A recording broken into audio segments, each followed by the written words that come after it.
Hello friends, आप सबका मेरे चैनल पर स्वागत है।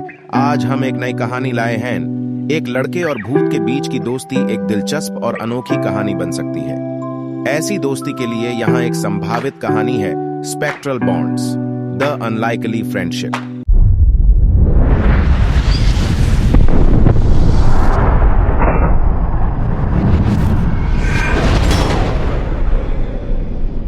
विलोब्रुक नामक एक शांत ऐतिहासिक शहर में 12 वर्षीय मैक्स को अपने दादा दादी के पुराने घर की अटारी की खोज करते समय एक प्राचीन और रहस्यमय ताबीज मिलता है।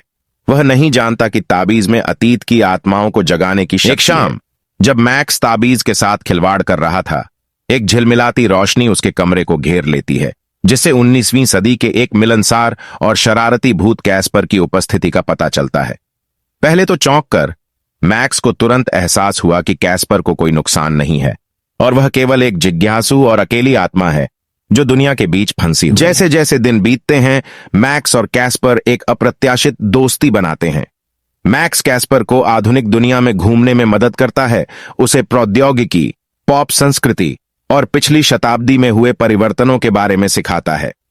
बदले में कैस्पर मैक्स को अतीत की मनोरम कहानियां सुनाता है और उसे लंबे समय से चले आ रहे युगों में ले जाता है। उनकी दोस्ती को चुनौतियों का सामना करना पड़ता है, क्योंकि उनका सामना संदेहियों से होता है जो कैस्पर के अस्तित्व को उजागर करने के लिए दृढ़ हैं। मैक्स के माता पिता, विशेष रूप से उसके पिता जो एक वैज्ञानिक हैं, शुरू में संशय में थे, लेकिन धीरे धीरे उन्होंने अपने बेटे और वर्णक्रमीय आगंतुक के बीच बने अनूठे बंधन को स्वीकार कर लिया। कहानी स्वीकृति, सहानुभूति और समय और आयामों के बीच संबंध की शक्ति के विषयों पर प्रकाश डालती है।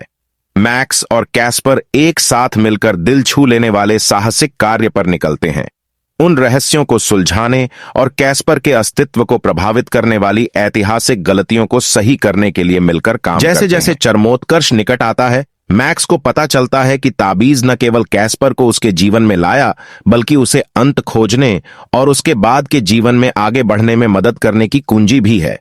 यह रहस्योद्घाटन उनकी दोस्ती पर दबाव डालता है, क्योंकि मैक्स और कैस्पर दोनों को जाने देने के बारे में अपने डर और अनिश्चितताओं का सामना करना पड़ता है। एक खट्टे मीठे अंत में कैस्पर अंततः आगे बढ़ने का विकल्प चुनता है, शांति पाता है और अपने ऊपर से ताबीज की पकड़ को मुक्त करता है। मैक्स के पास यादगार यादें और उनकी दोस्ती के महत्व की गहरी समझ बची हुई है। कहानी का अंत मैक्स द्वारा अपने मित्र के साथ साझा किए गए बंधन का सम्मान करते हुए ताबीज को उसके सही स्थान पर लौटाने के साथ spectral bonds, the unlikely friendship, दोस्ती, विकास और जीवन और मृत्यु की सीमाओं के पार संबंधों के मानवीय अनुभव पर पड़ने वाले गहरे प्रभाव की कहानी है। Thank you for watching.